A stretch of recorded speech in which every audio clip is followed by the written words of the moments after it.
And we are live. Hey, everybody. Let's see. I see there's April Willis on. And there's Mary. Mary, how did you guys fare from the tornado? Oh, my goodness. It's good to see that you're okay. And let's see. I'm glad you're doing well. I see Karen Jeter is on. So we've got people jumping on left and right. Hi, Karen. How are you doing today? I'm just so glad that Mary is on with us and she's safe. Yes, thank you for jumping on with us tonight. When we heard you had to jump off because of the tornado, we were quite concerned.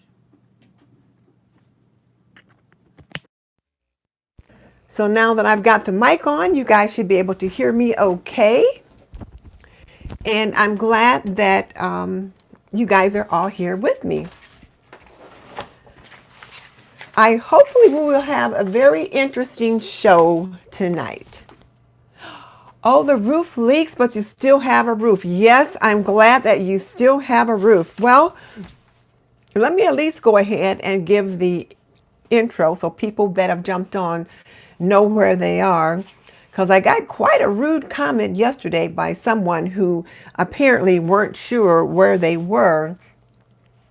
So let me just say, if you're looking for a group of women who are focused on growing their YouTube channels one subscriber at a time, then you are in the right place, because on YouTube Growth Strategy Monday, we get down to the business of trying to do the work to figure out what it is we need to do to grow our YouTube channels.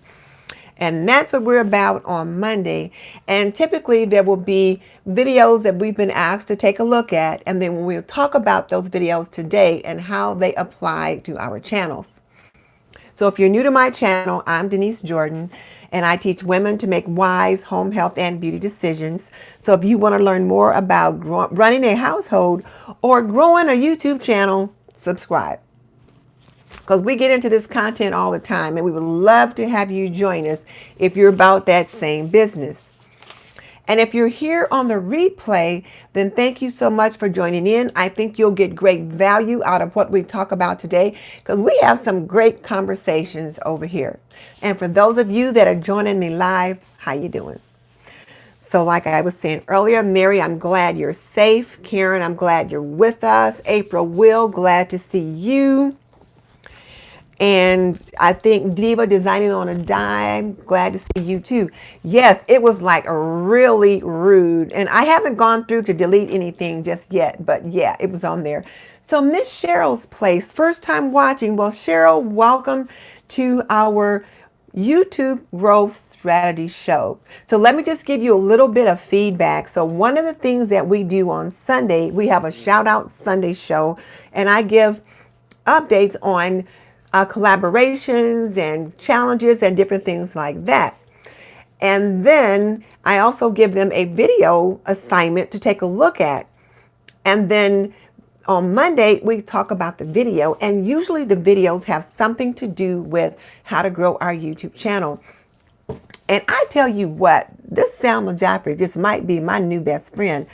I love her.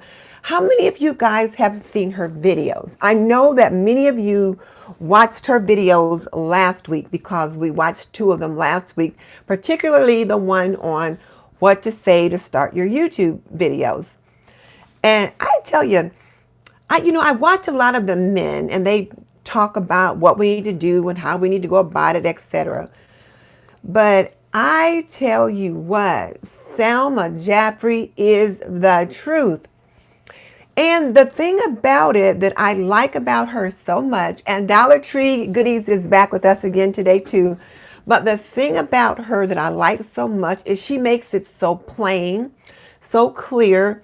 I mean, each video is like a tutorial, but it's not with that hard edge that I feel like the guys give. So Free to Be Kinky is with us here again today too. So hey, how you doing? We're glad to have you back. And I really like her. So if you guys have not subscribed to Salma Jaffrey's channel, I encourage you to give her a second or a third look because girlfriend is the truth. And I just like how she just makes it so plain, but she's not edgy or hard or anything like that. It's just nice. You know, it's just the kind of vibe that at least that I need. So I really, really liked her. And the two videos that we're supposed to take a look at tonight, which the first one was about setting your YouTube goals, 5 YouTube goals that I'll get through today and tomorrow. Let me get that turned off. It was about how to set to the top 3 goals to set for your YouTube channel. And I was just really, really pretty impressed by that video as well. And I just like what she had to say. So how many of you have had the opportunity to watch that video, the top 3 goals to set for your YouTube channel? Oh, and let me just remind you guys, in case you missed it last night, I've got 2 little people visiting me tonight. My 2 littlest granddaughters that live in Atlanta are here for the week. So if you see a little head pop up or if you hear a little noise that you normally don't hear around here, well, I've got some company for the week. So, and I'm really pretty pleased about that. So some of you got to meet them last night and who knows, they might pop in here again. We'll see. But I did ask them to try to be quiet and they were playing with their Barbie dolls and I think they were going to take them downstairs so that they could be a little bit noisier. So anyway, so let's talk about that first video, which was what are some YouTube goals that you ought to set, and then what are some ones that you should not set. I found that one to be very interesting. So let me know who has the opportunity to watch it. And then I forgot the name of, I think it was Miss Cheryl's Place, who said this is her first time to visit. So I would anticipate that she has not taken a look at the videos, and that's okay. You will get some benefit out of our conversation tonight anyway. So, and before we get into that discussion, how many of you guys had the chance to see the video, first of all? Let me ask you guys that. So Everyday Home with Tina joined us tonight. Hey, Cheryl's Place. Oh, I'm sure you haven't watched her yet. So I'm sure you have not. So that's okay. But some of the other people that are on, has anybody else had a chance to take a look at that video? Because I really like the way she started it. So yeah, and her videos are usually under 10 minutes. So like they're from 5 to 10 minutes. So you can get a lot of value out of her videos in a very short space of time.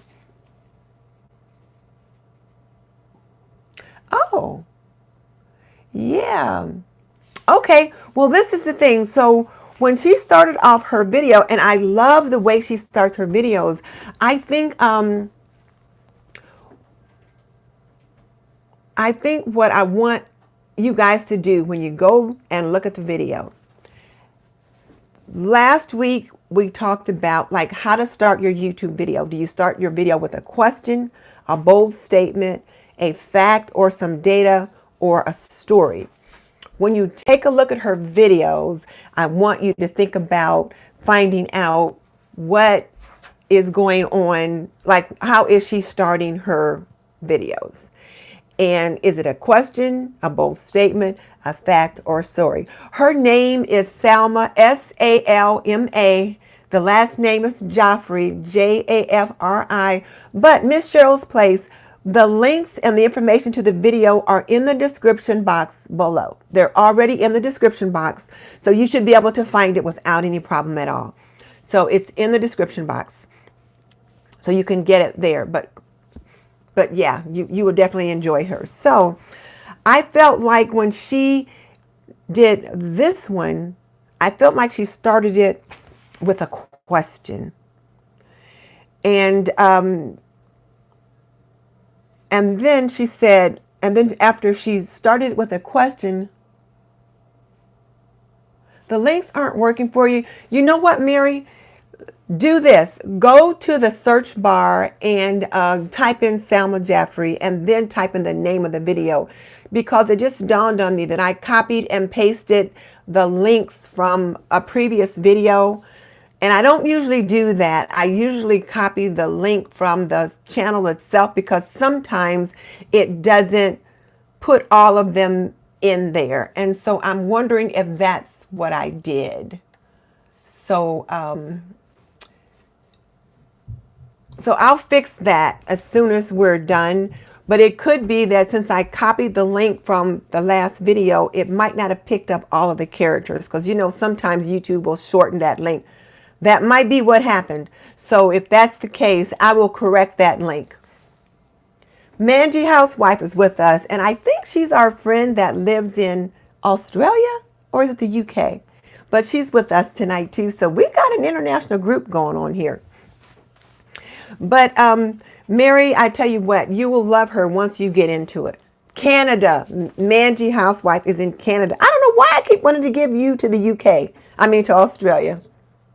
Okay, yeah, you found her. So yeah, I probably did put the link in incorrectly. So yeah, she's amazing.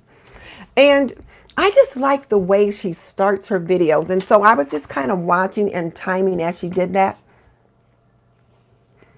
So one of the things that she did was after she asked her question about, you know, what are some YouTube goals that you need to set for your channel and what not to look at, she followed it up with the answer. Well, she followed that up with a next question, which was, I'm going to give you 3 important goals to set and 2 not to set. So she asked the question in the beginning and then followed it up with a bold statement. Like, I'm going to give you 3 important goals to set and 2 not to set. And one of the things that she said about making a bold statement is that the people will have to choose sides possibly, or really think about, well, you know, is this right or wrong or whatever. So when she said, I'm going to give you 3 goals to set and 2 not to set, I was like, well, what goals should I not set? So I was intrigued by her opening statement. And then she said, are you ready? Yeah, you're going to want to subscribe to her. Like I said, she's going to be your new best friend, Cheryl, because I love her. So then she said, are you ready? Which let you know that, you know, she's asking you, are you ready? And she's ready to jump into the content. She had that done in 10 seconds. She had her opening question and what she was going to tell you in the video, and are you ready, in 10 seconds. I mean, like, bam, 10 seconds she had that done. Then she followed that up with 2 seconds of music that had her sting or her logo, and purple is her favorite color. So her background is always purple. She had a couple little slides that were moving back and forth that had her, like, be the media, which is her thing, 2 seconds worth. And then she was talking about introducing herself. I'm Salma Joffrey, and this is what I teach you to do, and like be the brand. So by 26 seconds, she had done all of that. So at 26 seconds, she started her content. I was like, dang. I mean, she was fast. So I thought it's worthwhile to study how she sets up her videos, like how she introduces them, how quick they are. So I've definitely learned a lot already just from the past couple of weeks we've been looking at her, and I'm trying to do things differently. Like Maya Angelou says, when you know better, you do better. So I'm going to try to do a better job in tweaking my video entry, my intro, and then I did move my sting from the beginning to the end. Yeah, she was not rushing. It was like she scripts out all of her videos so that she knows what she's going to say ahead of time, and then she says it. So I thought that was pretty darn good. So, okay, so when she talked about the different goals to focus on and then the ones not to focus on, for those of you that saw the video and those of you that are listening but you haven't seen the video, and she's going to tell us 3 goals to focus on and 2 goals not to focus on. What were you thinking? Like, what goals were you thinking? Okay, I should focus on this, this, and this. And then what were you thinking about what I should not focus on? So let's talk about that for a minute. What were your thoughts about that?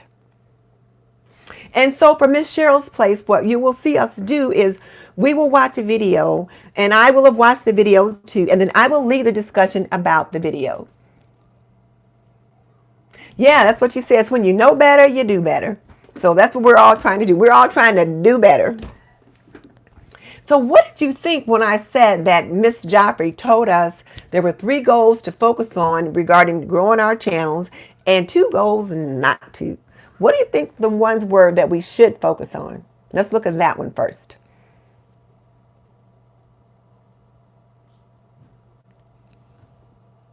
Upload frequency and being consistent. Yes, that's one of the things that she talked about. What we need to focus on, upload frequency.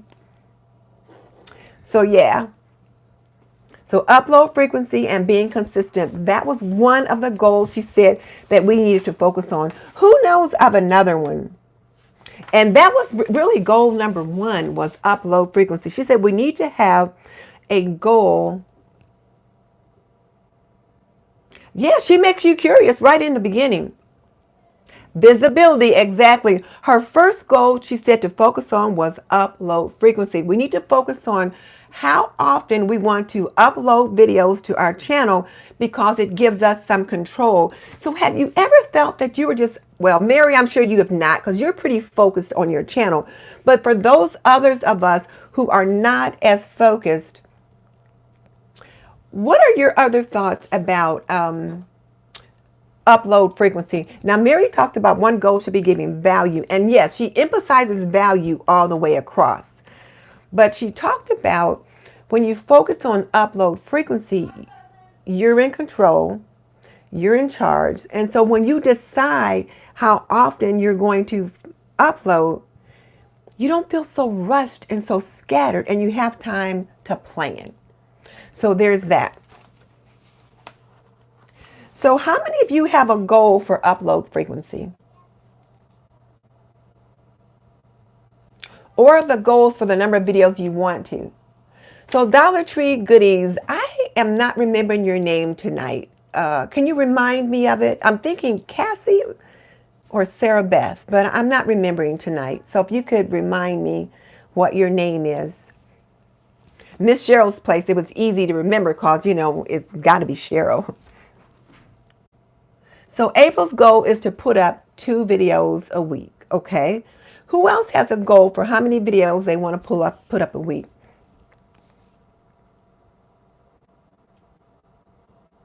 So Free to Be Kinky, I try to do 1 or 2 videos a week. Mary says, yeah, okay. Diva to upload 3 times a week. You know, my goal was to upload 3 times a week. Karen says 1 time a week. Now, and my goal is to upload 3 times a week. So now the second question is, are you meeting your goal? And if not, why not? So Salon Diva, and Salon Diva, remind me of your name too. Your goal is to upload 2 times a week. Okay. So Mary wants to post 3 times a week, Wednesday morning, Saturday morning, and Sunday night. Okay. Vanessa, Salon Diva is Vanessa. Okay. Salon Diva is Vanessa. So hi, Vanessa. And we know Miss Cheryl's Place is Cheryl. And then Dollar Tree Goodies, I've forgotten yours. So you have to remind us of that too. Okay, so I set a goal to upload 3 times a week, but I'm not sure if I'm meeting my goal or not. You know, sometimes I upload more than that. And like last week, I got my 2 live streams done and I didn't get anything else uploaded. Now, I will admit that I did have a few things that got in the way last week. Style with Pat is on. Well, hey, Pat. She tries to upload 3 times a week too. So how do you feel about that when you have that goal? So Karen says life's getting in the way, and that, does that make you feel like, does it make you feel rushed or scattered when you're not meeting your goal? And then Pat, who should be asleep because she's in Singapore, says that she couldn't sleep. So she's joining us tonight. Wendy wants to upload twice a week but hasn't been able to do that because she's been between states. Okay, I missed whatever, Mary, whatever it was. I got the first note and then I missed the second one. And Kimberly, I missed yours. So it's like when three of them pop up at one time, if I catch the one on the top, I don't get the other two. But you know, if I set a goal to upload 3 times a week and then I don't do that, I feel like I'm behind schedule. And whereas I realize it's a goal that I set for myself, I still feel like I'm behind schedule. And here's the other thing. I do a live stream on Sunday and a live stream on Monday, but I don't count those as my uploads. So if I'm not posting something on cooking or cleaning or laundry or something like that, I feel like I'm not meeting my goal. And what I think I need to do is to take another look at that. Because if I'm live streaming on Monday and Tuesday, or rather Sunday and Monday with specific content, maybe I am uploading 3 times a week. So I have to revisit that in my head. So yeah. Okay. So how do you feel that setting that weekly goal, that upload schedule can help you? How does setting that schedule help you? I know for me, I got my little Maxidori here, and this is that calendar that my sister Mickey made for me. And when I open it up, I've got this little calendar right here in there. And what I do when I'm on task like I'm supposed to, I will list out in here all the videos that I want to upload that week. And I will list out all the challenges that I plan to participate in. And then when I'm checking it every day, I feel more focused because I'm staying on task. So Pat says to get more views. So yeah, having that weekly schedule can help you get more views because of the consistency. So, okay. So good.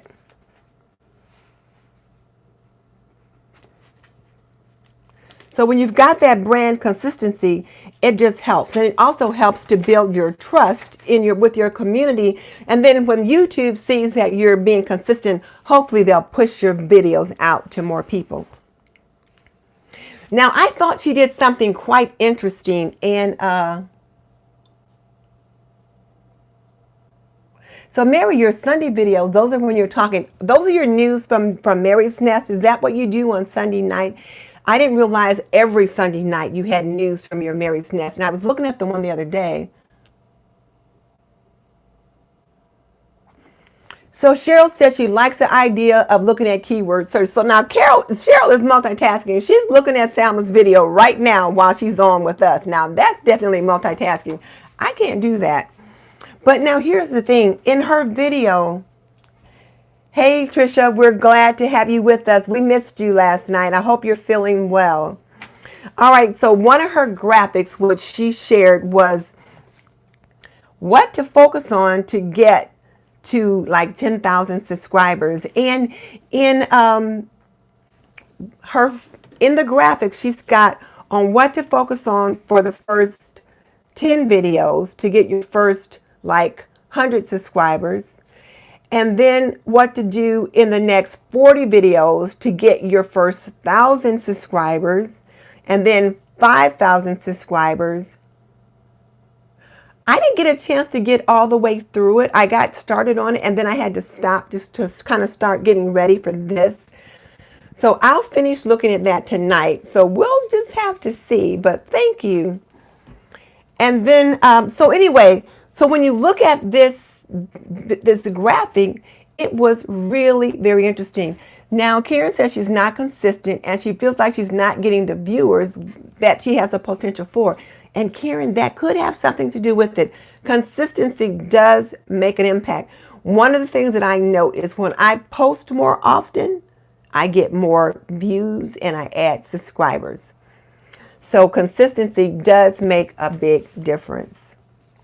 But I just thought, though, that it was so interesting on what she said to focus on. And did I write it down? Let me see. Let's see. Well, I didn't write it down, and I don't think I can. And I don't think I can pull it up. But it's very interesting because what what her graphic shows is when you're trying to get your first 100 subscribers, she tells you what you need to focus on for each in those first 10 videos, such as getting comfortable with the camera, working on your presence. Yeah, we were coming to that one in the end, but working on your presence, that kind of thing. And then when you're trying to get to your 10,000 subscribers, she talked about keyword research and building your email list and all those kinds of things. And I'm like, yeah. And you know what? It's interesting that she said that, because I can see that, because I feel like now that when I hit that 5,000 subscriber mark and I want to get to 10,000 subscribers, then I'm thinking, well, what do I need to do differently to get there? Oh, Pat, I'm sorry you're having a cold. I am just finally getting over all that snuffleness that I've been having. But yeah, the keyword research. Oh, Clueless Mama D is with us. Hey. And exactly. Actually, Drea, I wish I had started with that from the very beginning. So April says she's almost at 100. And so April, you're right on target. Like right now, as you're focusing on getting to your first 100 subscribers, you're looking at finding your niche, and you're practicing getting your videos out, and you're setting your goal for 2 videos a week, and you're trying to be consistent with that, and you're working on your thumbnails, and you're doing all those basic things which we need to do. And then when you get to that next 1,000 videos, she has like a whole list of things you should be focusing on. So she was really pretty good. So if you've not seen it, hey, Stephanie, good to see you. We missed you last night. Girl, we had a great discussion, but glad to have you with us today. So I just thought it was interesting, and I was going to try to remember to keep that graphic up, but I was looking at something else, and then I missed it, or rather I moved it. And what I did not want to do was end up in trouble, because you guys know last week when we were doing the live stream and we were looking at the other channels, well, one of the things that I realized is that I was streaming, and I was streaming people's content on my live stream, and I hadn't asked their permission yet. And we were just kind of talking and chatting, and I would pull up what they were, pull up their video, and then I would stop it. And then we would dissect their intro, and then we would listen to another one and look at their intro. And hey, Andrea from the Queen's Court. And then all of a sudden I was like, oh, I'm streaming other people's content live. And so I thought I got to, fix that, because I did not want to get a content strike, or rather a copyright strike. So I figured out how to go into the YouTube editor in the new beta studio, and I edited all that out on my Monday's discussion. That's why it took me so long to get it back up, because I had to figure out how to do that. And I didn't want to just delete it and then lose all the value that we had from the beginning. So last night when we had our shout out Sunday, and we did the same thing, we went through and looked at 3 different channels, and we looked at their thumbnails, their about page. We kind of did a little mini channel audit, but I got their permission first. So I had permission. They said it was okay. They were on with us. And then we were able to do that. And it was really pretty good. It was a good time. It was a good learning experience for all of us. So that was a lot of fun last night. So if you have not seen that, I encourage you to try to take a peek at it. And we were on forever. So, and I understand that you can't just sit and watch all that all at one time. But sometimes when I'm watching those live streams over for other people, I'll be doing something like maybe I'm cooking dinner or something like that while that's going on. But there was that. But do go and take a look at that. So Karen said she just joined with Free to Be Kinky because she's on a natural hair journey as well. So just see, you found a subscriber right here in the sister circle. Yeah, I know life gets in the way. And like I said, I got 2 little people visiting me this week. So we'll see how much work I get done. It's interesting. Well, the other thing she talked about too, though, her second goal that we should focus on was keyword research. And because she said we should focus on visibility, and the way to do the visibility was to focus on keyword research. And Biddy Boo from Biddy Boo's Homestead Decor and more. Dana is with us. So, hey, Dana. Hey, Miss Alberta. It is good to have you guys with us. And hey, cook dinner while you're at it. There's no reason why you can't multitask. So, yeah, let's do that. But when you talk about focusing on visibility and looking at keyword research, that helps you. If you choose the right keywords, you can maybe rank your videos. But I've struggled with getting my videos to rank. I've gotten some of them to do that, and some of them I've not. Now, when I did the Fisher Price recall videos, I was ranking on the first page with those. I mean, I was killing it. But I've not had that success with some of the other ones. But I do work at doing good keyword research. So how many of you work at your keyword research before you pick up your camera? Let's talk about that.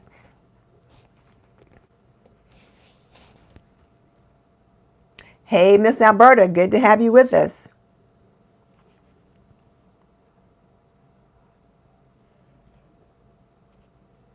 Okay, so Trisha's got a new video up called First Impressions. We'll have to check you out, Trisha, and see what you have going on over there.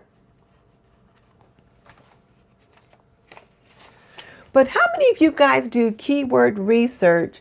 So Stephanie said she doesn't. How many of you do keyword research into what you think people want to see before you pick up your camera?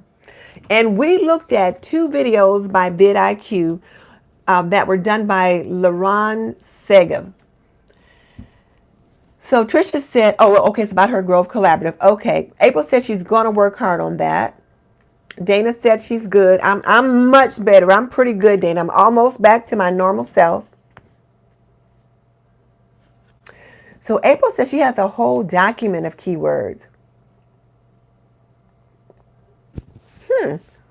Mary tries to pick keywords that have under 1,000 competitors. See, now that's where I'm struggling, Mary, and there was someone else that was just on there. And I agree, Tina, for me, it's an afterthought as well. I decide what video I want to make, and then I search the keywords for my title. But Mary says she always tries to pick keywords that have under 1,000 searches. So if you pick keywords under 1,000 searches, then you're going to rank your videos much easier. So keywords under 1,000 searches. And then she looks at the keywords that are ranking in that topic. Now, you guys may not know this, but Mary has grown her channel to 10,000 subscribers in 10 months. So she's doing something right. So 10,000 subscribers in 10 months. So Mary, if you could repeat that, because I think it's worth saying about how you search for your keywords, like how you choose which keywords to do and which videos to make. So yeah. Now Mary is in the Video Ranking Academy with myself and with April Will, but I don't always apply the lessons quite as well. But Mary, like, she stays focused, and she's mentioned that when she strayed away a little bit from what her viewers typically like, that she saw her watch time go down. So Mary, if you could repeat that about how you look for your how you choose the videos by checking for the keywords, and then the keywords that have less than 1,000 competition. And then Mary does natural cooking, whole food cooking, like cooking like they used to do like back in the pioneer days. It's like before we had all this fast food stuff, but nutrient rich foods. So that's what she does. And it's a very small niche, but she's working things the right way, and she's doing quite well. So I'm going to try to figure out how to do that. So she thinks about what she wants to make, and then she researches the foods that she wants to make.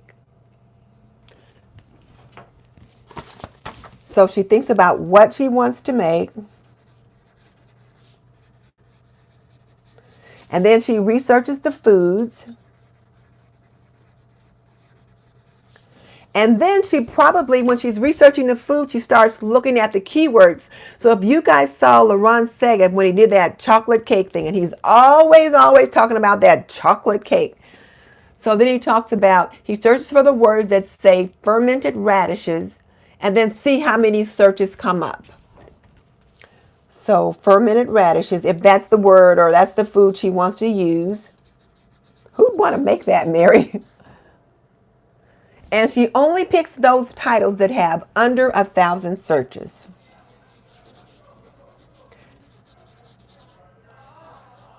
So my guess is if they have more than 1,000 searches, then she thinks the competition is too steep and she wants her videos to show up ranked, because you want to try to get your videos on that first page. So then she looks at the ranking videos and looks at the description and their tags. So now that's genius. Now I hope you guys notice that. She'll look at the ranking videos. She looks at their description. What is their title? And what tags did they use? Now, how can you see their tags? If you've got a free version of vidIQ, you can see their tags. And yes, Laurent's always doing that chocolate cake thing. And then she structures her description and tags similar to the ranking videos. Oh, now that is a good idea. You guys, she said, I'm going to write that down too. She says, structure her description and tags similar to the ranking videos. Structure the description and tags similar to the ranking videos.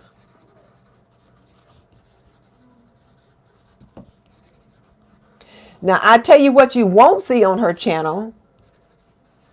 When you look at her description box, what you won't see is, hi, my name is Mary, and I'm so glad you came over to visit me today, and, you know, that kind of thing, because those keywords don't rank.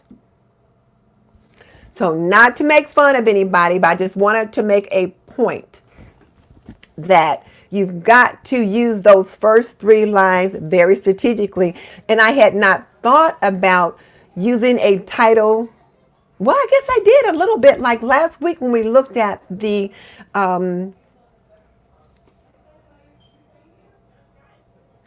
let's see, LaShonda Williams. Okay, LaShonda, welcome here. Welcome to the Sister Circle. Let me just say real quick. So Mary says you've got to have similar words in your description and tags, similar to the YouTube. Yes, so yes, you do want to do that. And hey, Sandra from A Beautiful Nest, it's good to have you with us today too. And Sandra, I want you to know that me and my family did the Name That Herb game, so you've got to check us out. And then Stephanie says, seeing other people's tags have helped her. And Stephanie, I've been watching your videos grow. Cheryl, I'm so glad you joined us tonight too. Because what I want you guys to know, Cheryl and Lala's Place, and there was another name that joined us tonight that's new. This is what we do here. This is what we do. We talk about tips and tricks and whatever that can help us to grow, because we are a group of supportive women. And what we believe here is that if it helps me, it can help you. So you have to have similar words in your description and tags similar to the YouTube, so that when YouTube sees your title, your tags, and your description, they'll say like, hey, this will be similar to that video. So let me show it, let me push it forward in suggested videos.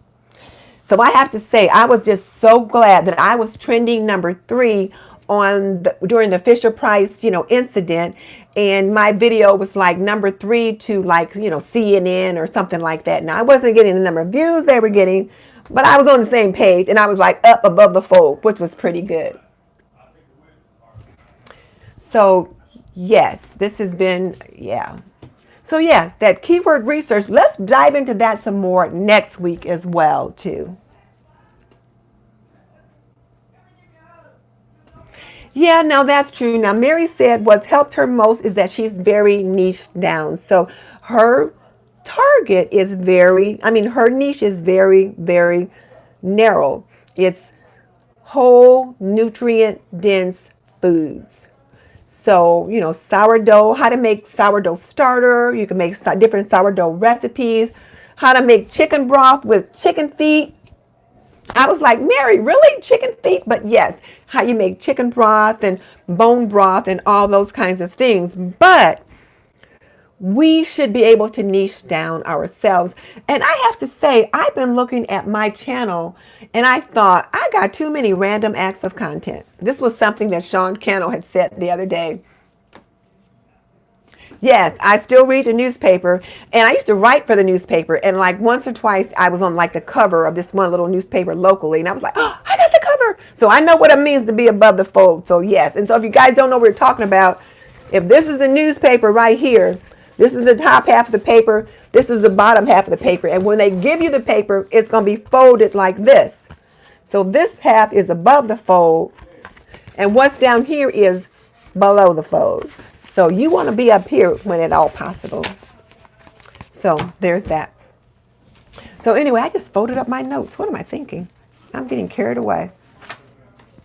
So if you guys are finding this conversation helpful, give me a thumbs up. There's 29 people on and I only have 7 thumbs up. So give me a thumbs up if you can.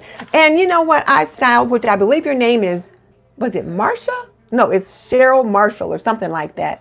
It's okay. Go ahead and cook. So whatever that last comment was, Mary, I missed it. Okay, so here we are. So the keyword research really helps with visibility. And then that third goal that we were supposed to focus on was, oh, wait, I got another question. How do you decide what videos you want to make? Let's talk about that. Yes. How do you decide what videos you want to make? Now, I'm going to be honest. If I'm, like if I'm working on laundry this week, like on every Monday is my weekly home blessing. So I'll think, oh, well, maybe I should do a video on the home blessing today. And usually on Monday when my husband's working, like his last day of work was like yesterday. But usually when he's working, he's retired, but he has a part-time job that he does, in the fall, winter, and spring. So let's say it's Monday. And I'm thinking, well, you know what? I got white shirts that I need to wash. So maybe I'll do a video on his shirts. So yeah, Mary said she only focuses on traditional nutrient-dense foods, bone broth, and those kinds of things. Whereas I, like my channel is lifestyle. So I focus on a lot of things having to do with life. But primarily, I want to focus on home making or home management, like cleaning your home and doing the laundry for your family, cooking meals for your family, those kinds of things that I want to focus on. So now Stephanie says she wants to make a new video on a topic that's doing well. And that's the way you approach it. Like whatever you've got that has done really well, they want you to try to repeat that success. And so I think I've noticed you kind of double down a little bit on some of your Dollar Tree videos because those work really well. And I saw a couple of videos just the other day by one of my competitors that has a toddler and an infant that I thought you might be interested in. And I did, I think I did mention that when I did the a video on how to get underarm stains out. No, I did a video on men's shirts and I don't have it done yet, but that was going to be my next one because one of the shirts that I had really bad underarm stains and the deodorant discolored the shirt in the underarms and I couldn't get it out because the shirt was old and I don't know when he decided to have it washed, but that's one that I will work on.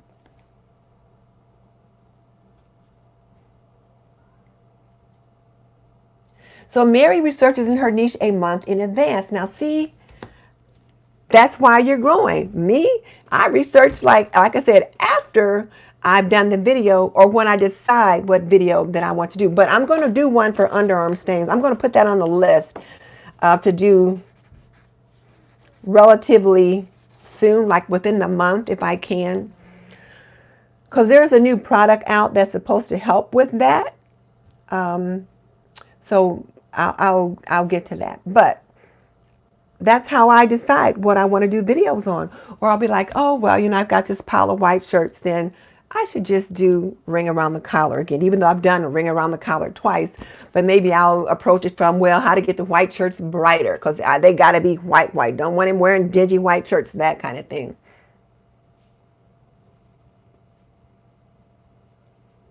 Yeah, real life experience, housewife stuff. Like I want to be the housewife authority, housewife stuff. That's what I want to focus on. But there's no designation for that. It just says lifestyle is all we get. But you know what though, now that I think about it though, Mary would probably be under lifestyle and cooking as well. And then she niched down that way. So I'm going to see how I can figure out how to niche down, because I've not been niching down like I should. My channel is growing, but it's not niching down. And then look at us tonight. Here we are talking about YouTube strategies. Yeah, I do. And that's a good idea, Mary, about doing this series of wash videos. I had planned to do that, but I let myself get so scattered or pulled in so many different directions. But yes, a series on wash videos. And Cheryl, if you're in the housewife niche as well, then that's something that you could grow with as well. I mean, it sounds like we're in the same niche, so we should be doing similar type videos. But yeah, get a series and put them in the playlist, because I've got a playlist going with some things on how to get white shirts whiter.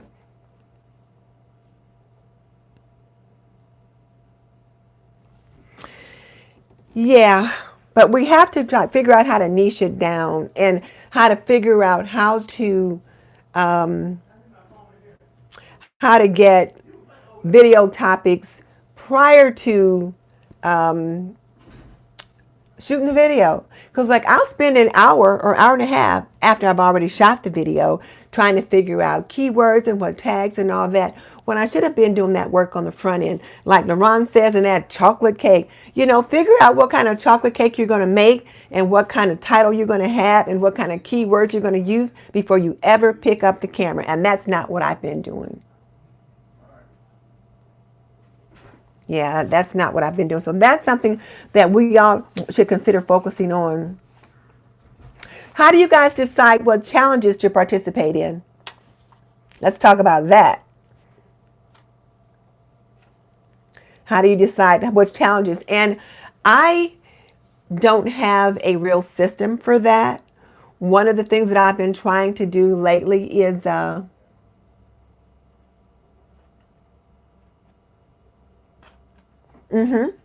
yes. Yeah, Cheryl, we got to do better now that we know better. Now, I like the idea that Mary suggested about rotating things through. I like that. So planning that out. I'm going to capture that suggestion when we're done. I'm going to go back and I'm going to write down those suggestions. And I'm thinking, now when you guys watch the replays of things, can you see the chat? Like, can you see the chat that took place from the video? Because I do enable the chat. So I'm hoping that you can see it so that when you go back through, you can see it. Now, free to be kinky, since you asked, you wondered, do you have too many niches? So since you asked, I'm going to tell you yes. Because when you first contacted me, I did go over and I took a look at your channel. And I was like, well, wait, the title of her channel is Free to be Kinky. But the first video that I saw at the very top of your channel was about your fall boots. And you got some cute boots. But if I was coming to your channel to look at natural hair, I would not be interested in the boots. So then I looked at what were some of the other videos, and your content was quite scattered. Like Sean Cannell said, you definitely have random acts of content. There weren't as many on natural hair as I would have anticipated. So now we were looking at what challenges do you choose to participate in and how. So now Diva said she participates in all of them because they all work for her. And the way she does her channel is lifestyle. And one of the things that lifestyle, but it focuses a lot on home decor and, budget friendly.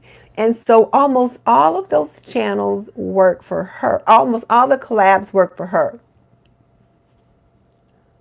Yeah, but see, you say you do natural hair, lifestyle, motherhood, and modest fashions, but your channel title is Free to Be Kinky. You got this avatar of this woman rocking this beautiful natural, this beautiful afro. So I'm not looking for lifestyle when I'm looking at that. Not unless you're going to show me how you rock this beautiful hairdo at a particular event or something like that. So what I'm just saying is that the title is not congruent with what it says. Now, let me just find you again because it's been a while since I've looked at you. And see, my problem is I don't, is I'm not an expert, number one. And so now I just typed in your channel, Free to Be Kinky, and your logo pops up. So it's a nice pink background. It got this woman with a nice curly fro, and it says Free to Be Kinky. So I'm thinking free to be kinky, free to be me, that kind of thing. So yeah, and if so, looking back at the collabs, if they're in your niche, then yeah, that works for you. But like for me, those DIY challenges are not in my niche. They're not. I mean, and most of you guys know I hate DIY projects. I just hate them. All right. So now when I'm looking at your banner, it says natural hairstyles, lifestyle, and motherhood. Okay, so now I see that. And a big kinky right at the top, and then there's your banner. So let's look at your about page.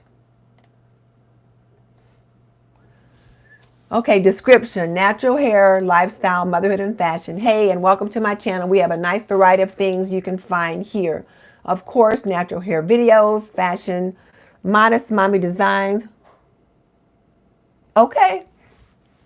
And general lifestyle. Hope you stick around and subscribe. Well, then, you know what? If you said you asked your subscribers what they wanted and that's what they said, then I'm all wet and you're on target, because that's what you're supposed to do, is ask your subscribers what they want. And if they say that's what they want, then that's what they want. But like, I love the one, how to transition from relaxed hair to natural hair. That's huge because a lot of women have that concern. Like, if I wanted to transition from relaxed hair to natural hair, I would want to know how to go about doing it without getting the big chop. So that's great. Twisted hair buns, those kind of things. So you're starting to, so I like those. Then you've got some graduation videos, casual outfits, those kinds of things. So I guess the question is this: what's your rate of subscribers? Are your subscriber numbers growing the way you want? Are they constantly growing, or are you getting somewhat stagnant, that kind of thing? That's the way to look at it. So what's going on with your metrics, with your numbers? And if your numbers are going in the right direction, then you're doing something right and your people like what you do. And sometimes there are those channels that can do things that are not considered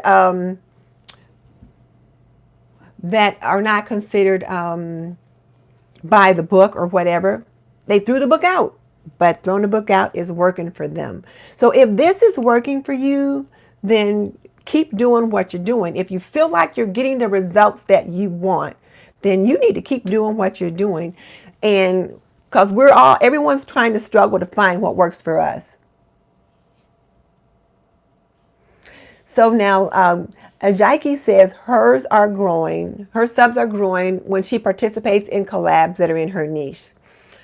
So like, mine are growing, but when I get new subs from those people that I participate in those DIY projects, you know what? I'm probably never going to do another DIY project. Or if I do, it won't be like soon. So then they're not going to want to come back, because DIY is not my thing. Every now and then I'll do one, but usually it'll have something to do with flowers or plants or something like that. But trying to figure out how to be MacGyver with 2 popsicle sticks and some paint, that's not me. So yeah. So I know several of you guys are checking out Free to Be Kinky site right now. So yes, give her your feedback. Let her know what you think.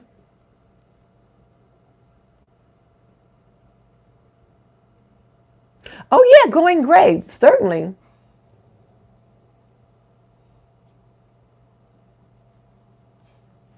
Now, and you know, the reason why I chose my title name, This and That with Denise Jordan, was because I wanted to talk about a lot of different things. I used to be makeup on aisle 64, and I felt that makeup was too limiting. So I switched to This and That with Denise Jordan. So I could talk about a lot of different things. But what I find is that if I get too scattered, then I don't grow. But when I niche down and do more like cooking and cleaning videos, I see my subbies grow. And for some reason, you know, we've started this YouTube growth strategy segment of my channel, and I'm growing with that. I wasn't looking for that piece, but here we are, and it's helping. So we'll see. But I love that beautiful picture of you with how to I assume it's you, how to transition from relaxed hair to natural hair. I love the little bun you've got up there. So just love it. Okay. All right. Well, evidently you're doing something right. If you're growing the way you want to and you feel like you're getting the results you want to get, then you're doing great. You're doing great. So there.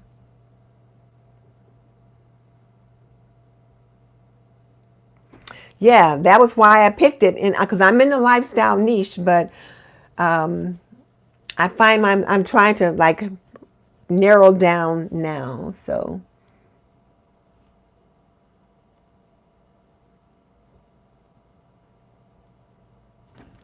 now, Mary said, don't worry so much about your name. Focus more on your tagline, which is what it is that you're going to do in the under the auspices of your name. And like, for example, mine says home, health, planning, and beauty. So look at your value proposition. And if you're doing what you say you're going to do, then go for it. And certainly embracing the gray is something that I could learn to do, because I'm certainly getting that up there. My mom's hair is snow white, so I know which direction this is going to go. I have more silver each day. So yeah, okay. So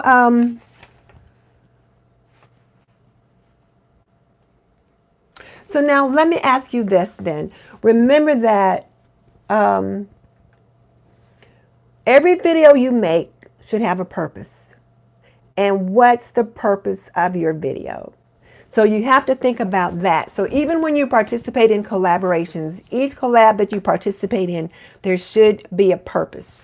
So first off, ask yourself if that collaboration is brand. Does it meet your niche? If it does not, but you choose to participate in that collaboration, why? What is your purpose? And the purpose can be as simple as you want to get more views, which if you get more views, then you can possibly gain more subscribers. That's okay. That's a great goal. You just have to know what it is that you're trying to get from that video. So if you want to get more views, if you're trying to get subscribers, if you want to practice on, on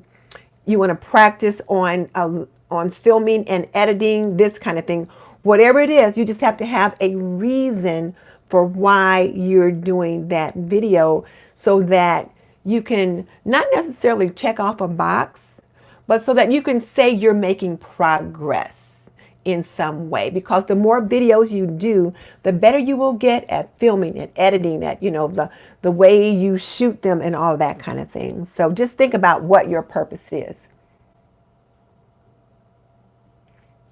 So now Mary just said lifestyle is not a niche, it's a broad category, and then kind of niche down or narrow down within that category. And that's what I'm trying to do now, is trying to narrow down into the homemaker area. And Creative by Nature just jumped in. So hey, Creative, it's good to see you too. All right, so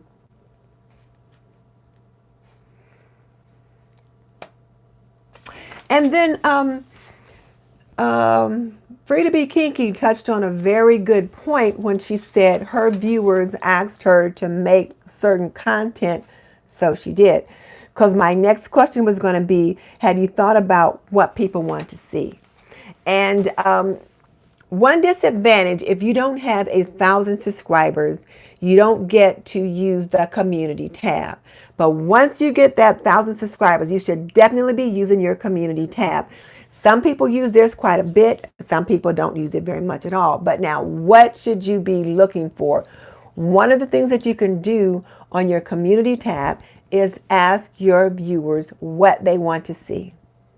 Ask them what should be your next video, or give them a choice. Maybe you're thinking about 3 or 4 different topics that you want to work on, and maybe give them a poll, because what I've learned when I try to use that community tab is that if you ask a broad, open-ended question, you might get 2 or 3 responses. But if you put in a poll or a survey that they can click a box or rank something from 1, 2, 3, or whatever, they're more likely to do that. So ask your viewers what they would like to see you do next, and give them maybe 3 or 4 choices.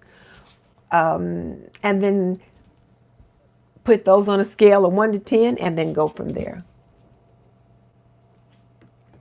If you've got a community tab, I say you should at least be using it weekly. Even if all you do, so now Stephanie says she doesn't have a community tab yet. So she's trying to build her list with Instagram and Facebook and those kind of things. And that's a pretty good strategy. And Creative by Nature, you may not get very much interaction from yours, but you have to start using it. You've got to educate your people to using the community tab. And then the more you use it, hopefully they'll get accustomed to using that. Because here's the thing with the community tab is that when you put a post on the community tab, it pops up in the feed differently than a video does. It pops up and they see it and they can click on it and respond right away.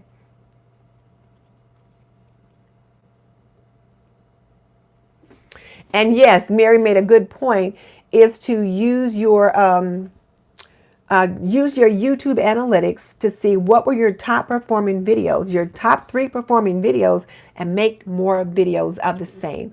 Just dig down deeper, or maybe a different version of it, that kind of thing. Like my top performing video of all time has been my best macaroni and cheese recipe.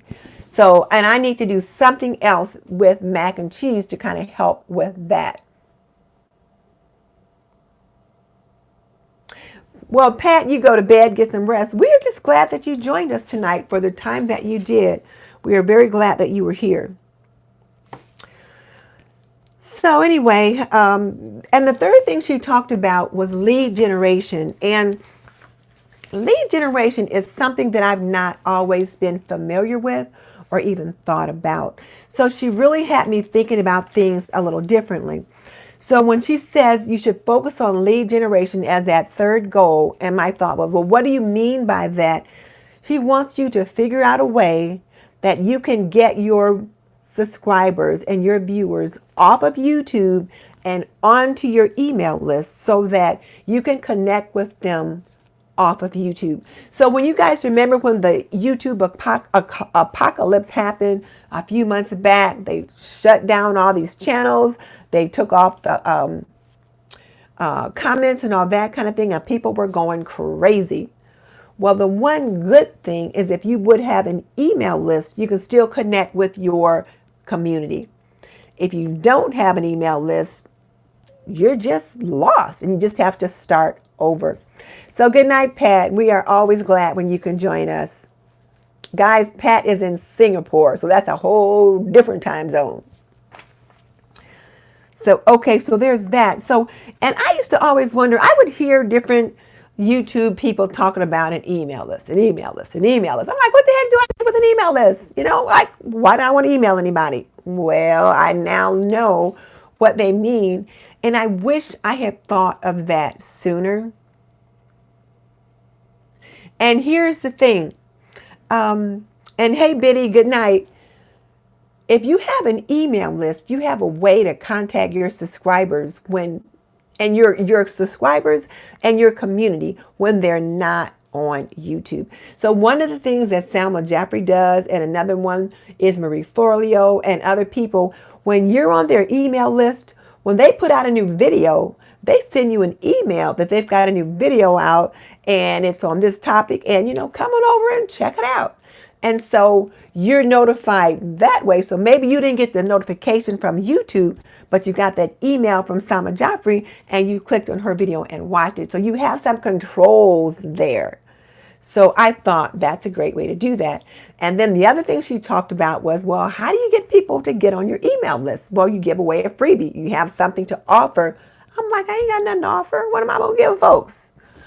So, and she gives away something free in every single one of her videos. So I remember I put a post on my community tab and I was asking my community, what do you guys think I should give my new subscribers to keep them coming back? And people make comments like, oh, give them a gift card, do this and give that. And I'm like, I ain't got that kind of money. I can't give gift cards to every new subscriber. What I was thinking of was, what kind of a product can I create, like digital, that I can create, that I can give away to each new subscriber free of charge, and to my current subscribers if they want it. So what Selma does, she has like a checklist for how to create videos. And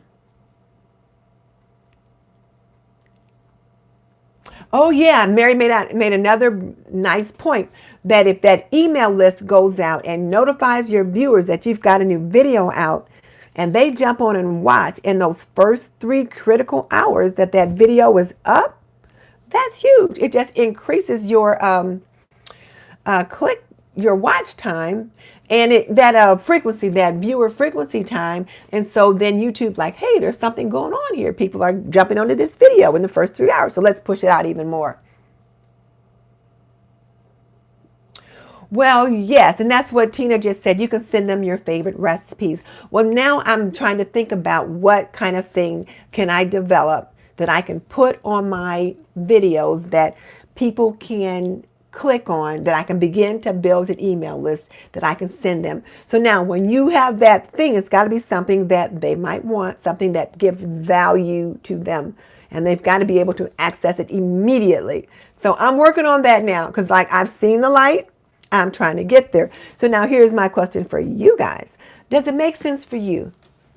Now, Selma Joffrey's a businesswoman. I mean, she obviously is a businesswoman.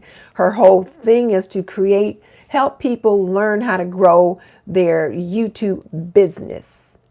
So depending upon what kind of business do you want to have. But, our YouTubes are a business. So right now, Mary said she's excited about working on her freemium. And she can't wait to get it done. And I've been and a freemium is like a free item that you give to your subscribers. So it's something of value that they choose to accept from you, but they've got to give you their email address to get it. So they click on this link, they put in their email address, and then you have to make it available right away. So yeah, we have to solve some kind of a problem for them. So one of the things one of the comments that I got back when I put that post up was people would like to see, what are the list of cleaning product must-haves that I think people need to have, particularly if there were some new or young homeowners or newlyweds, that kind of thing, and they're starting a household and they want to know, well, what do I need to buy? What do I need to have on hand to manage and clean my home? So I'm going to come up with something like that people can access immediately. It will start my list and also provide value to the new customers. This is off target, but one of the things that I read a long time ago was way back in the day when people would get married. The purpose of having showers and things like that was to shower the new couple with things that they would need for their new home. And so that's why they would do that. And that the man's responsibility was to provide the home. So he had to have a house or a home to take the woman to. And the wife or the bride's family was responsible for having so many linens and the linens and the cookware, all the household items that she would need to use in the home. And I just thought that was just so interesting.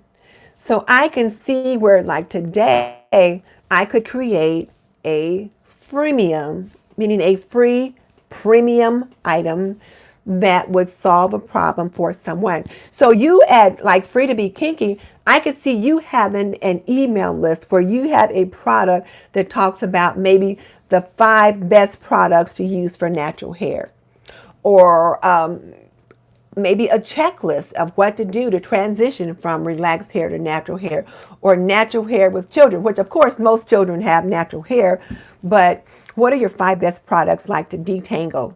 Because honey, the hair my little granddaughters have, they've got a head full of it. And I just couldn't imagine having to comb all that hair today. When my daughter was little, I mean, I had to work with it, but I've never been really great with hair. So I could see you having some checklist or some kind of a product, a digital product for parents, for moms, how to manage natural hair or their children's hair, that kind of thing. So what are your other thoughts for those others of you? Or do you think having any kind of a freemium makes sense for you? Let's start there. Yep, that's right. So now Ajaki was saying how that the young ladies used to have hope chests. And so they would begin to fill those chests up with things that they would need when they got married. So they would make quilts and put them in there, and they would buy certain dishes and all kinds of things, whatever. The things that they would need to manage a home, they would put them in that chest. So I like trivia like that. I know that was irrelevant to our conversation. I'm not even sure now why I got over there, but oh, yes, I do. It was about the kinds of things that they would need to start to help like manage a home, cleaning appliances and products and things like that. But what are your thoughts about whether or not you need to have a freemium, a product like that? Or do you think that's not relevant for you? Do you think you need an email list?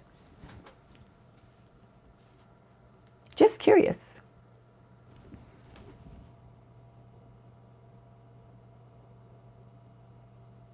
So Cheryl's Place said she likes the idea. Stephanie said she had a hope chest. I had one too. I had a hope chest. I remember buying one. And you start putting things in it. I guess your hope for the future. A monthly newsletter. That's a good idea too. Send in a monthly newsletter, which is related to whatever your channel is about. So that's a way to get those email lists as well. So let's just say that's something that you guys should think about, whether or not it's relevant for you. You know, you have to decide whether or not it's relevant for you. And then if you decide it is relevant, then what's going to be your free item? Like what's going to be your freemium? And you want it to be something very simple, simple enough for you to create so you're not working your brain to death, but something that's of value and something they can get access to right away. So Andrea had one. Mary's got 400 people on her list. Wow, that's really great, Mary. And I remember when I first talked to you about your list, you said you had 70 people on your list, and now you've got 400. So a couple of you guys are thinking that a newsletter might be a good idea. And I know, like, I subscribe to Yoga with Adrienne, and she has a newsletter that comes out about once a month, and she has different things on there about the yoga schedule and stuff like that. So she's got like 1 million subscribers.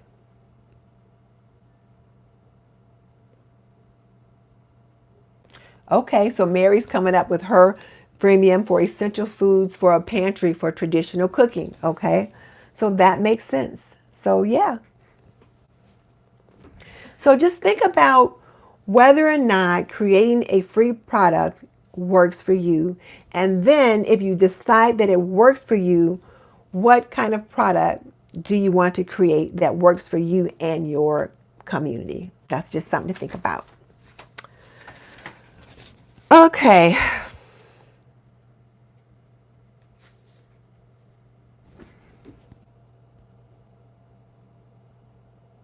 Yeah, don't promise anything that you can't keep up with. That's a great comment, Tina. Don't decide on a newsletter that's going to come out once a month if you're not going to be able to maintain a newsletter once a month. That's why sometimes the digital products, like the list that Mary's coming up with, she can use that list over and over and over again. And once she creates it, it's done. She didn't have to worry about continuing it next month. Now, she might want to come up with another product later, So yeah, and I think that was the comment that Tina was just making, in that don't promise what you can't deliver. Like if you say you're going to be a newsletter once a month, then that means you got to do a newsletter once a month. And that can be time consuming. So just think about that. Okay. So now back to our original discussion, which was the goals, the 3 goals that you want to focus on. So Cheryl likes the idea of doing a newsletter. Okay, Cheryl, then you know what? If you like the idea of doing a newsletter, then go for it. Keep it in mind that a newsletter can be as long or as short as you choose. So it can be a 1-page newsletter, and it can focus on just one topic each week as well, or each week, each month, however you want to do it. It doesn't have to be a full-blown, full-scale newsletter. It could just focus on one topic. It could just be a couple of paragraphs. So you get to decide how that works. But just make sure it's something that you can continue. And if you decide on doing a newsletter, what you might want to do before you put it out. So now Creative by Nature, and I think her name is Maria, said she's thinking about doing printable art. That's a good idea. Moomdas does that. She has printable art that she will give out sometimes for as a freebie. So that's certainly a good idea to consider too. Well, Maria says she doesn't have an email list. Heck, I don't either. Oh, Creative by Nature is Donna. Why do I want to call? I'm just messing up tonight. I'm not getting anybody's name right. Hey, Darcy. It's good to see you. We've been having a very interesting discussion tonight. We were talking about Salma Jaffrey's video, the 3 goals you should create for YouTube, and then 2 goals you should not worry about. And the 3 goals were focusing on an upload schedule, focusing on visibility, and then focusing on lead generation. So, and Cheryl, I don't have an email list either. And I've been hearing about, oh, you should have an email list for the last 3 years. And I still don't have one, because I kept thinking, well, why do I need an email list? What am I going to do with it? Well, now I know what I can do with it, and I don't have one. So many times people have asked, like some of the big entrepreneurs like Marie Forleo and others, like, what's one of the things you wish you had done sooner? And a lot of them said, I wish I had started my email list sooner. So even if you don't know what you're going to do with an email list, start one. Figure out how to start one, because when you're ready to work with it, then you'll have it. So then I'm thinking about some channels like Diva at Diva Designing on a Dime. What do you think you could do with an email list if you had one? I'm just kind of curious. It's like, well, we have a lifestyle channel and we focus on this or that. It's like, what do you think you could do with that now? Especially when you think of the number of subscribers that you've grown to, and I know you've been thinking about some new directions for your business. How do we see that panning out? I mean, I don't know. Sometimes I'm just curious. Some of the channels that I see now have merchandise. Like I like to watch Laura at Garden Answer. She's got her own t-shirts and things like that now. Roberto Blake, you can order his Create Awesome merchandise and things like that. I've not thought about doing anything like that, but I just think it's just kind of interesting. So I just wonder, well, what would people do with their email list? So, I've got a few ideas now, so we'll see where they lead to. So the last thing she talked about, though, on that video was the YouTube goals not to focus on. Oh, so Stephanie said she would do a What's Hot at the Dollar Tree if she did.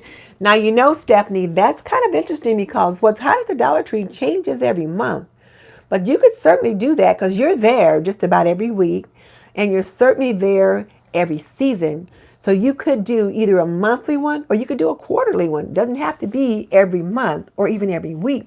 So you decide how often you think you can manage it. So let's say you did a bi-monthly newsletter. Then that would only be 6 newsletters a year. You could even, like kind of do an outline or of what you want to put in each one, looking at like what's going on in January, February, and then March and April, and then kind of group them like that. Or you could do them quarterly and then look at those kinds of things. I don't know, but that's just some things to think about as we talk about newsletters. And I think it was Cheryl's Place that was talking about newsletters as well. And if you wanted to do topics for newsletters, what you could consider doing is, let's say you wanted to do one monthly and you came up with 12 topics. And you could probably even write, maybe some of those topics, just make a list of those topics and maybe even complete 2 or 3 of those topics at a time, but not send them out, but just kind of get them done and have them in the bank waiting to go out. So I don't know, these newsletter ideas could be kind of neat. I think I'm liking that newsletter idea the more we talk about it. So you guys just, anyway, that's just a thought. So now, what goes not to focus on? She said not to be concerned so much about subscribers. She said that's a vanity number, the number of subscribers, because the number of subscribers you get is not in your control. And she said you should be more concerned about subscriber growth. Like, how many subscribers are you gaining per month, so that you can see that if you are steadily growing, you're doing the right thing. Not looking at the number overall, if that makes sense for you. And the other thing she talked about was, Cheryl, that's what we do here. We get our brains working and then we figure out how to apply this stuff to our YouTube channels. So we're all about helping each other get there. And everybody's there is somewhere different. She also thought about not focusing on the number of views, because that was a vanity number. And I always struggle with that. Like, I know that watch time is king. So watch time is king, but content is queen, or content is king and watch time is queen. I don't know. They both kind of are right in hand, but they say the number of views is not as important as the watch time. But how do you get the watch time if you don't get the views?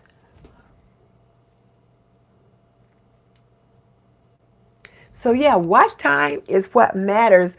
So we have to think about how we're going to increase the watch time so that we can get the numbers that we want. And the number of subscribers is a number that, let's say you wanted to join an affiliate program, for example, let's say with Growth Collaborative. Well, you have to have 7,000 subscribers before you can join their affiliate program.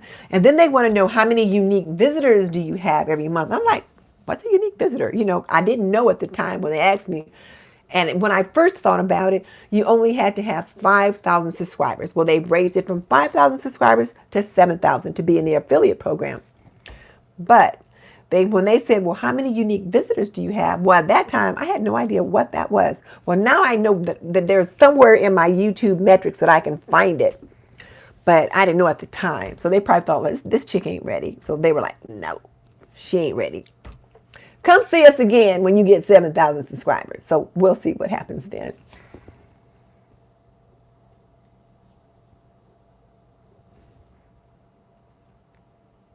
Yeah, and they're right. The views really are not so important because, for example, when we're doing a live stream and when the live stream starts, I'll see people popping in.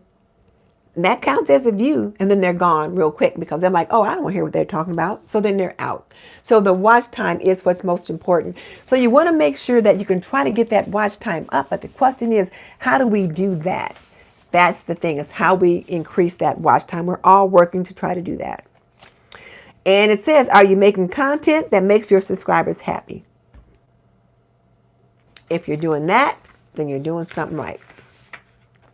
And then the other video that we were supposed to look at was the how long should your videos be? And what she said was, as long as they need to be to get the point across, but no longer than that. So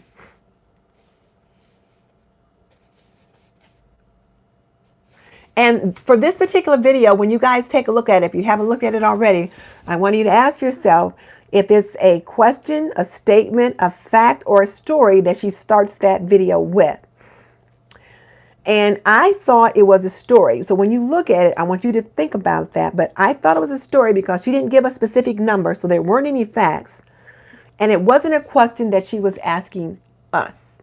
So I want you to kind of examine that. So one of the things that I want us to be able to do is become astute students of how videos are put together. So I want you to dissect that video when you look at it and you're looking at that intro and you're looking at how long it takes her to do this or that and how long it takes her to get into it. We want to do that. In that video, she gave her statement and said what she was going to tell us, and she was done in 10 seconds. At 10 seconds, she had finished her intro and her sting had already launched, and she was introducing herself and beginning the content. So in 29 seconds, we were in the content. I'm not that good, but I'm going to work at it. So it's like when you watch her videos, examine how she does it. And notice the verb I used was examine, not just look at it, but examine how she does it. And then think, how can I apply this to my channel?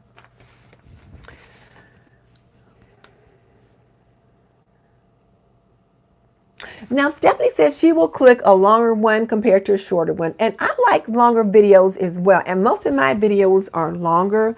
And when I look at my, so now Karen says she likes videos of 5 minutes or less. I will look at videos anywhere from 5 minutes to 20 minutes, depending upon what it is, because I'll sit there and watch.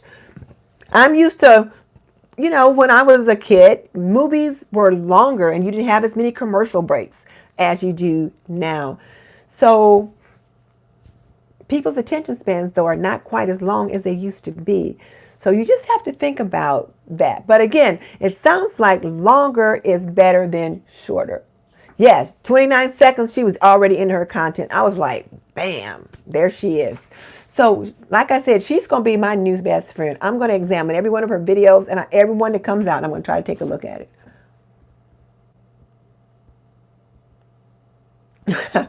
Stephanie says she's multitasking and using her phone, so longer videos mean she has to click her phone less.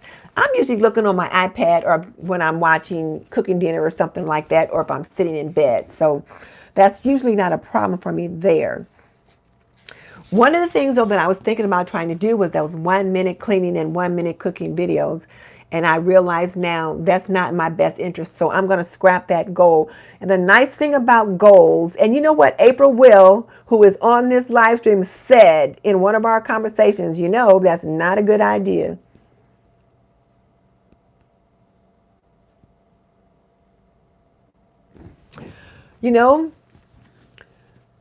I think we still need to ask for subs and we still need to ring the bell, because if you don't ask, they may forget to do it. So, yeah, and I like longer videos. I like to really get into it and just kind of sit there and just kind of listen and look at what's going on. It doesn't have to be real short for me. 5-minute videos are okay. And I usually watch till the end. I don't know why people start a video and jump off, because I'm usually watching from the beginning. And I usually watch until the end, unless I really get bored and then I jump off. But most of the YouTube gurus will tell us to ask. And now let's talk about how Brian G. Johnson does his. He says something as simple as, if you want to grow on YouTube, stake your claim and amplify your voice. And to do that, start now by clicking here. So he asks that way. Sean Kenna will say something like, if you want to go further, faster on video, start now by subscribing. Because we teach you to go further, faster with video or something like that. So subscribe. So you have to tell them what's in it for them and then ask for them to subscribe. But now what you don't want to do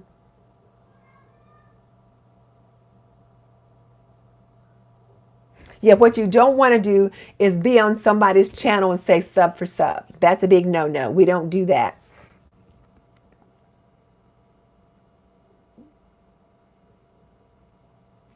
Yeah, if you don't ask, then they may forget to do it. Because sometimes I try to, now when I'm watching a video, I try to remember to go ahead and click the thumbs up before I even start watching the video, just so I don't forget to do it. Because most of the people's content that I watch are like a lot of the people in this community or people whose content I enjoy. I'm certainly not going to click, a thumbs down. I'm certainly not going to do that. Unless like there's been one or two videos that I landed on by accident. I don't know how I even got there. They came up in my feed. One of them was like really, really dark. And I'm like, ooh, I don't want to have anything to do with this content. And the other was some kind of like left wing or right wing conspiracy stuff. And they had all kind of like really scary images in the background. I'm like, no, I don't want anything to do with that. But in general, if I don't like your content, I'm just going to move on. I'm not going to leave you a nasty comment or a thumbs down or anything like that. I'm just going to move on. Bye, Free to Be Kinky. Glad you were with us today. Hope you got some value. Marita, that's it. Marita, I remember now because I looked at your channel and it said that. So bye. Good night, Marita. Thanks for joining us today. It may take a while because we're getting some new people. So it may take a while before I remember all the names. But yeah, Free to Be Kinky. Her name is Marita. So Marida, Marita. And she's got a real cute little 4-year-old that she's doing an interview with. So on her channel, one of her recent videos. So, but anyway, we were talking about length of videos. So I'm going to try to make mine a little bit shorter though, because I was working on a couple of gardening videos. My videos tend to be anywhere from 10 to 15 minutes. I did have some that were longer, so I'm trying now to like make 15 minutes my max. And if I can get between like 8 minutes and 12 minutes, that's probably better. But to try to get where people are watching at least 50% of your video, oh, I would love that. So, because my average duration is about 5.5 minutes. So if I got a 15-minute video and they average about 5.5 minutes, they've only watched a third of it. So I have to figure out, I need to start looking at the metrics for where they jump off and figure out why they're jumping off at that time. So we'll see. But let me ask you guys, do all of you have downloaded on your phone, your tablet, somewhere, the YouTube Studio app? Because with the YouTube Studio app, you can go in and see all kind of metrics by looking at that app. And I really like that. Now I've got the YouTube Studio app here on my iPad. I don't have it on my desktop, which is kind of interesting. So I can't seem to find the analytics the same way on my desktop. But yeah, I really like it on my iPad, and I use it just about every day. I look at it. I look at my watch time, and yeah, I look at my watch time. I look at my average view duration time. I look at my number of views. I look at my estimated revenue, that kind of thing. So I look at all of that stuff. And now that I've started looking at those numbers, I'm trying to figure out ways to address making those numbers improve. So as Peter Drucker said, and is quoted by Sean Cannell so often, what gets measured gets improved. So if you don't have that app downloaded, do that. And then you can measure those things. So I've really learned a lot in the videos that we've been looking at. It's really been interesting to me for the growth that I'm beginning to see on my channel based upon the app is the YouTube Studio app. The YouTube Studio app. And when you go on your app store to get it, it's like a little gear shift. And it's a red gear shift. It's not shaped like the little YouTube play button. It's got a little red gear shift. And then it's got the play button in the middle. But it's the YouTube Studio app. And you should be able to find it anywhere in your app store.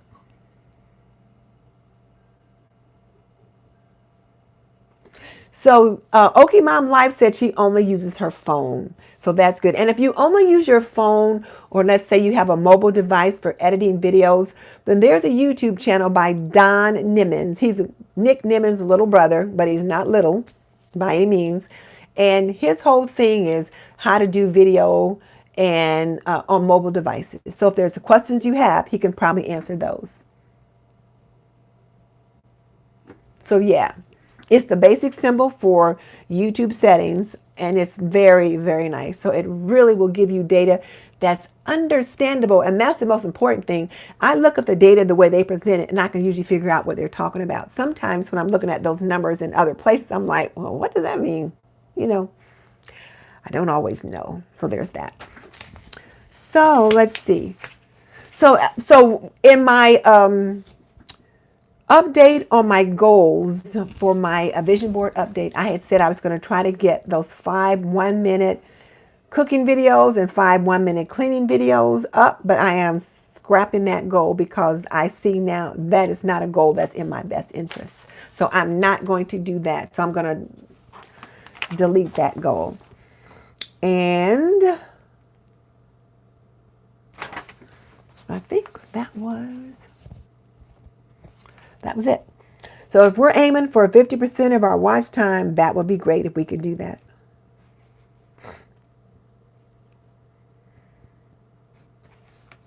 Okay.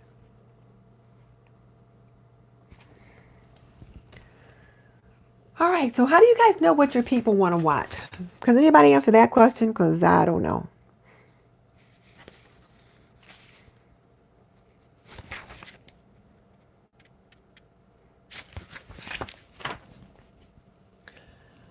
I don't have a clue as to what my people want to watch. I think what I've been doing is I've just been making the videos that I want to make, what I think is funny or interesting, and then I do the research afterwards, or I participate in the collaborations that I think fit my brand, which most of them, many of them do, but I haven't really checked that out. So Okie Mom Life says she will ask a pinned post for video suggestions and gets lots of good ideas from her subscribers. Now that's a good idea. I'm going to write that down. Put up a pinned post for video ideas. So how many of you guys are on Facebook, Instagram, that kind of thing? Let's see if we can put up a post somewhere. So now Cheryl says she does videos of what's happening at the moment. Now that's great too. That's a great way to go. What's on trend. How do you figure out what's happening at the moment though, Cheryl?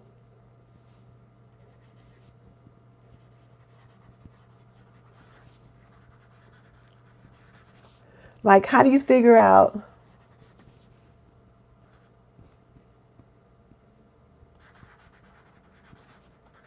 They want to see. I was writing down that comment about that Stephanie had about putting up a pinned post. And I would guess she's putting that pinned post on Facebook or Instagram, since she already said she didn't have a community tab. But if you've got a community tab, you could put that pinned post on your community tab and ask what videos they want to see. And then also in your videos, you could pin a comment at the top and ask about that as well. So Darcy says, look at what's trending. But Darcy, where do you find what's trending?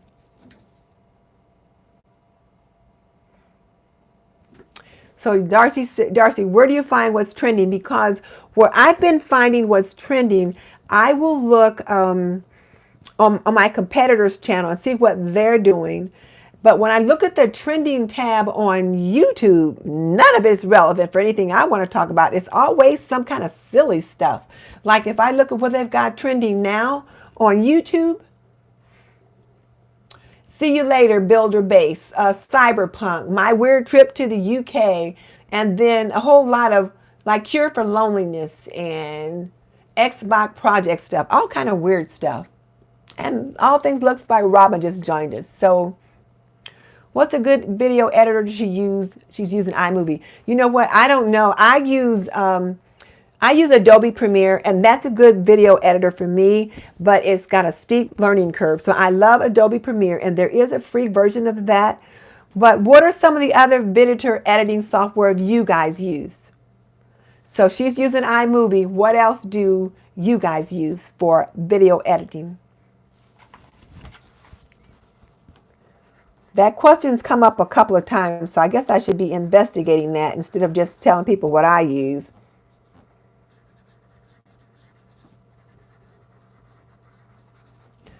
So does anyone have any suggestions for good video editing software? What do you guys use? So Okie Mom uses the free version of KineMaster on her cell.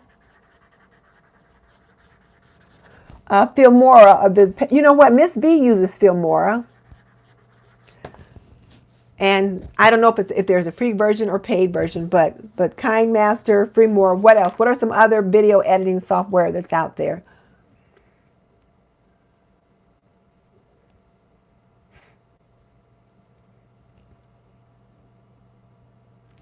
Cheryl said she needs information because she doesn't edit. How do you upload your videos and you just shoot them and just go the way they are? You don't do any editing at all on your videos?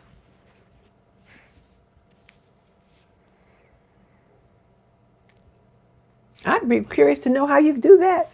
You must be pretty good if you can get them done in one take.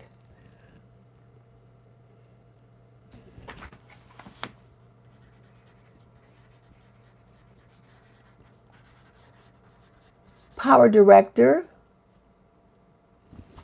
Okay.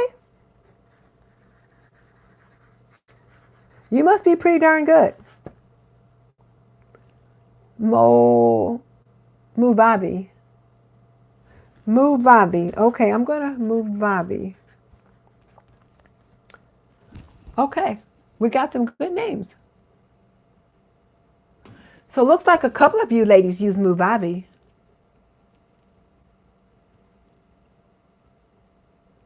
Okay, so several people use Movavi. I've never heard of them. And then iMovie I've heard about, of course. And Power Director, someone had already mentioned Power Director. So, yeah, I heard iMovie is supposed to be pretty simple, but, you know, who knows? Well, listen, guys, I think we've covered all of the content. We've covered some good stuff and more. So what's your takeaway from today's discussion from the two videos? Even though you haven't seen the videos, you have them yet to watch. So do take a look at those videos. And then what's your takeaway from today's conversation? Yeah, what's your takeaway from today's conversation? Hopefully there were a few nuggets that you can take home and use and apply to your channel. So what's your takeaway?